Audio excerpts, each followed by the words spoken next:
pays homage to his works, because all the lines here are names of his works and they are interconnected. So here's the poem. Weep not, child, pick a grain of wheat, pluck the petals of blood, put the devil on the cross. Let the sleeping lions roar, decolonize your mind.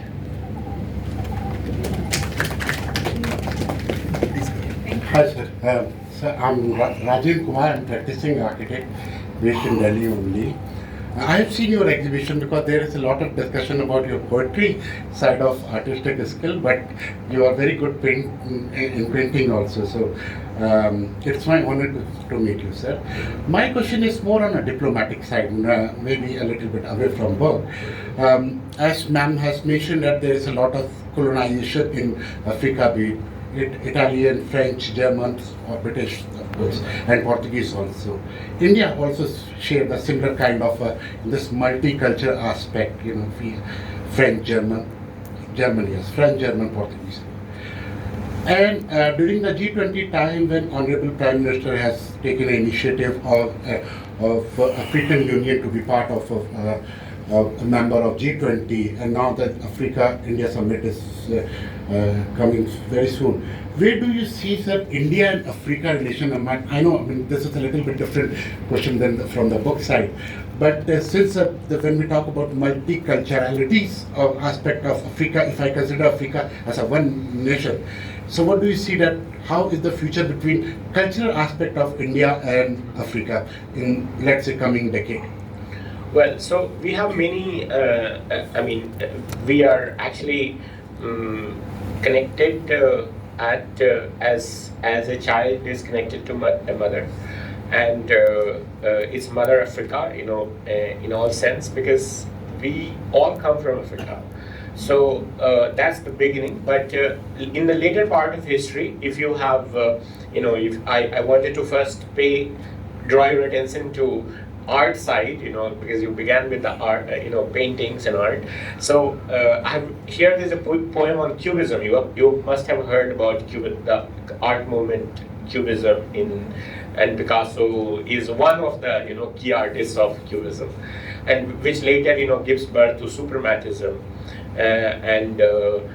I was in Russia for 5 years, and most of my paintings are actually inspired by Kazimir Malevich, actually, a suprematist art. But Cubism, where does it come from? Which gave birth to Suprematism. So Cubism, here's a poem, and it begins with a quote by Carolina Samiquiel. The influence of African art in Western artworks is evident. Next time you visit a museum, remember the rich legacy and enormous influence that African art has had across global arts scene.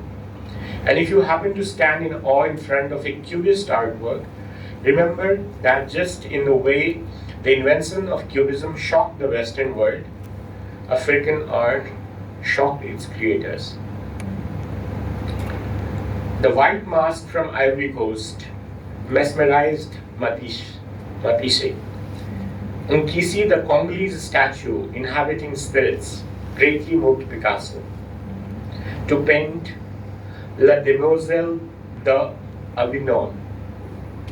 Georges Braque painted houses lie stuck, and Cubism was born. Constantine Brancusi carved his first sculpture, the prodigal son, perfecting the abstract human figure. So this is something which as Africa is not given much credit for many of the things, but this is how the Cubism was born.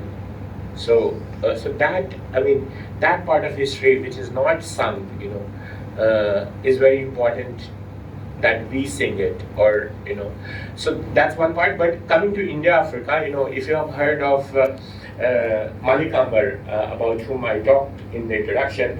So Malik Ambar was an African slave from Ethiopia, that time Harar, the place he comes from, and he was taken to Yemen. From there, he was sent to India. He was bought, and and then he became the de facto ruler of Ahmednagar Sultanate, and he was the arch enemy of the Mughals, particularly of Jahangir. So Jahangir, he commissioned a painting because he could not defeat Malik Ambar, he could not advance to south of India. He commissioned a painting of, where he's beheading Malik Ambar in a painting. And Malik Ambar, he's a pivotal figure, who established the fort of Janjira and built a very powerful legacy. He was buried, the city which is today, or was known for, some time ago as Aurangabad, was founded actually by Malik Ambar as a place called Khirki. And he's buried there, in fact. So Malik Ambar is a very powerful connection between India and Africa.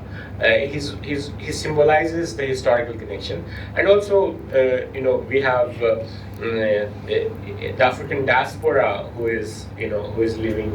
lives in India. I mean, in various parts of India now.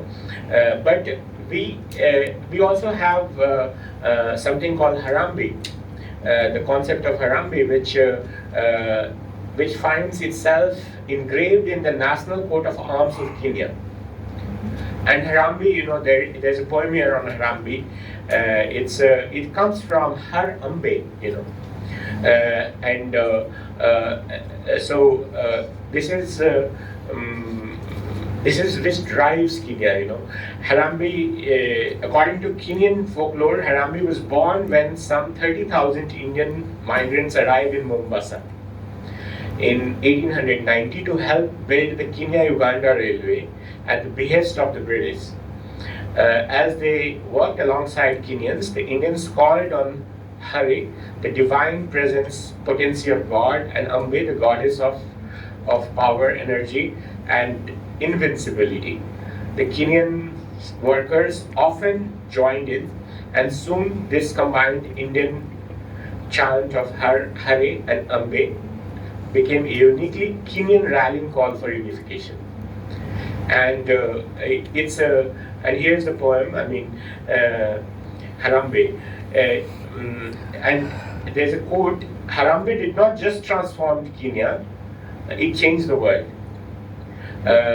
In fact, President Obama's father was one of the scholars who was sent to US by the Kenyan government using Harambee. So Harambee is a very, it's sort of they organize funds to send people abroad to help them when they need it.